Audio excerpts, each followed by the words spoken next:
Capricorn. Welcome to Pandora Astrology's monthly horoscope for November of 2021.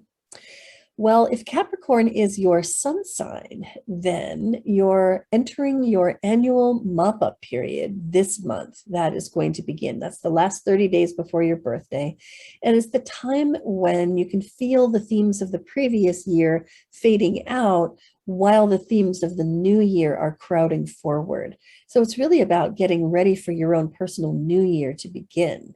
And if you want to get a jump on that, the best way to do it is to get a solar return reading before your birthday actually happens. You can find a link for that in the YouTube description below. Well, Saturn and Chiron have been traveling in a lovely harmonious sextile this year. Here's Saturn. It's been traveling along through your second house, and Saturn is a really important planet to you as a Capricorn, whether you're a Capricorn riser or a Capricorn sun.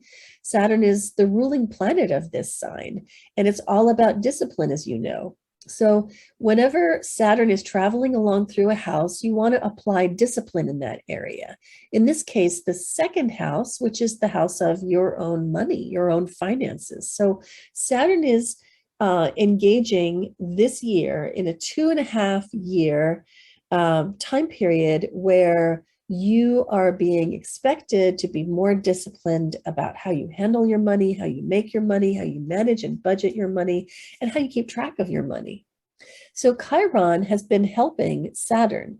Chiron is here in your fourth house, and wherever Chiron is traveling along, it's really good to apply yourself to the mending, to the fixing, to the healing, to the reintegration of things that had been broken. Glue that stuff back together. And here we have it in the fourth house, which is home and family. So these two are really helping each other out. And Saturn is saying, if you discipline yourself financially, that will help you to mend things on the home front.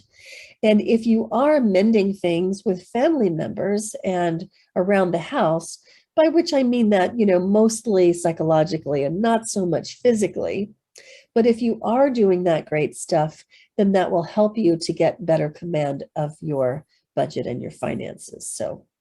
And that has been going on all year, and it's about to finish this month. So it's kind of the last hurrah. It's our last chance to really get the good out of this transit. Well, Julia, I know you got some news about Mercury, Venus, and Mars. What's that good stuff? Well, it is good stuff, Capricorn. I'll begin with Mercury, and the good news is it's totally done with its retrograde cycle. So it's nice to start the month knowing that Mercury's going direct and it's going fast. Yeah. And it starts the month in your 10th house, which is the house of career, a very important house for you, Capricorn. So with Mercury, for the first 5 days of the month, actually, in the 10th, because Mercury is the planet of communication and mentation, you could spend the first 5 days of the month really thinking a lot about your career, maybe planning ahead. Maybe you're thinking about the next career you're going to get into if you're currently not in one right now. And there might be a lot more communication just with the people that you work with, or even authority figures in your life too, which are ruled by the 10th house. Then on November 5th, Mercury goes into the 11th house of friends, as well as the groups in your life. So Mercury's going to spend the rest of the month in the 11th, which means that your social life might pick up quite a bit. You might be getting a lot of calls and emails and texts from your friends or from people in the same groups that you're a part of, because the 11th house will rule things like unions, societies, clubs, and organizations. So any of those which you're a part of, you might be expecting some more increased communication with the other members. The 11th house also, so you could be thinking about, the goals that take a few years to realize, like maybe opening a business one day or buying a home, all of that long-term, good kind of stuff to plan ahead on. Then Mars, the planet of action and activity, is going to spend the whole month in the 11th too. Mars is the planet of action and drive. So when it's in the 11th house, that means you're very driven towards your long-term goals, that you're really going to want to be working towards them, which can be a very, very beneficial thing. One thing to watch out for with Mars in the 11th is because since it's a conflict-prone planet, you could run into some frustrations and flare-ups with your friends as well, or maybe even the groups that you're a part of too. Maybe little fights, maybe little bits of competitiveness, nothing you can't handle, but good to be aware of. Then the last planet I want to talk about is everybody's favorite, because she's Venus, the planet of art, beauty, and relationships. She spends the first 5 days of the month in your 12th house of isolation. So what that means is basically wherever we have Venus is where we have pleasure that month. And the 12th house is a very isolated place. So the first 5 days of the month, especially with Mercury still in the 10th, you might want to withdraw a little bit more socially. I think that your social life is really going to pick up later on in the month, but for the first week you might be a little bit more withdrawn, maybe enjoying spending more time at home with your partner than going out and painting the town red.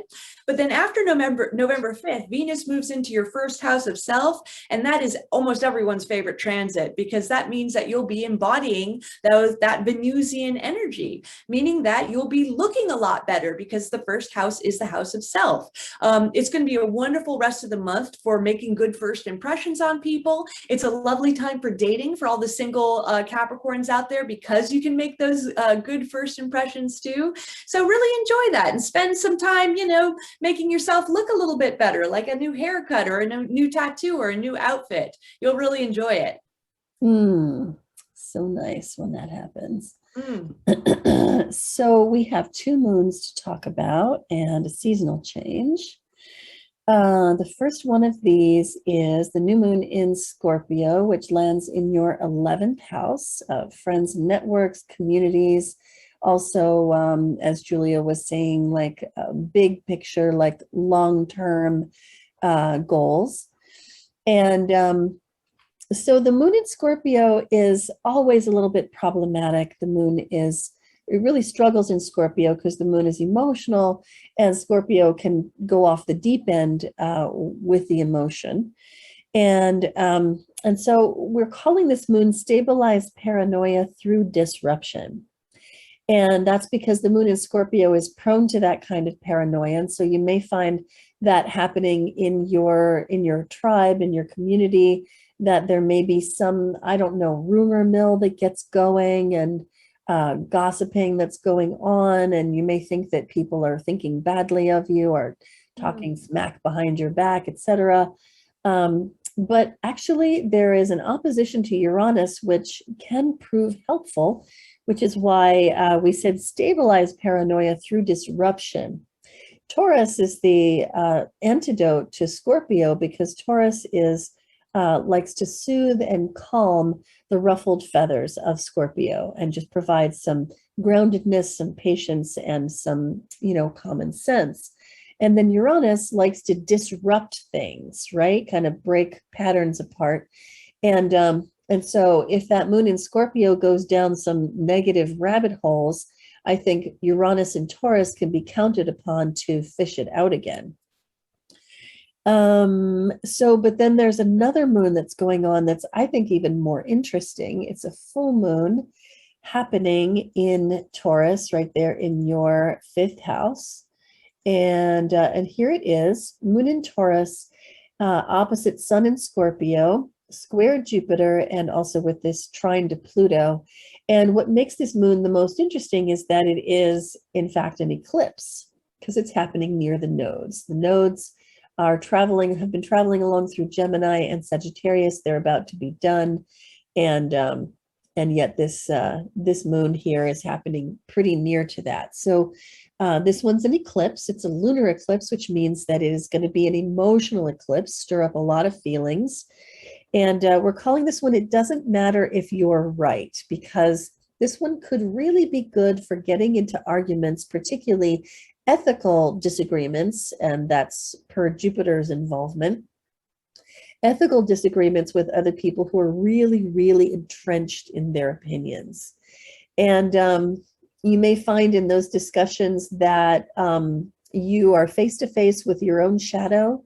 The other person may be too, and that it doesn't even matter if you're right. So easing off, slowing down, bringing in, again, some of that patience would be a pretty good plan. And if you want to understand these moons a little bit more deeply, check out our November 2021 news playlist where you can find videos about both of them and other news of the month. So then we have the seasonal change coming up on the 21st. The sun leaves Scorpio and enters into Sagittarius, which is the winter season.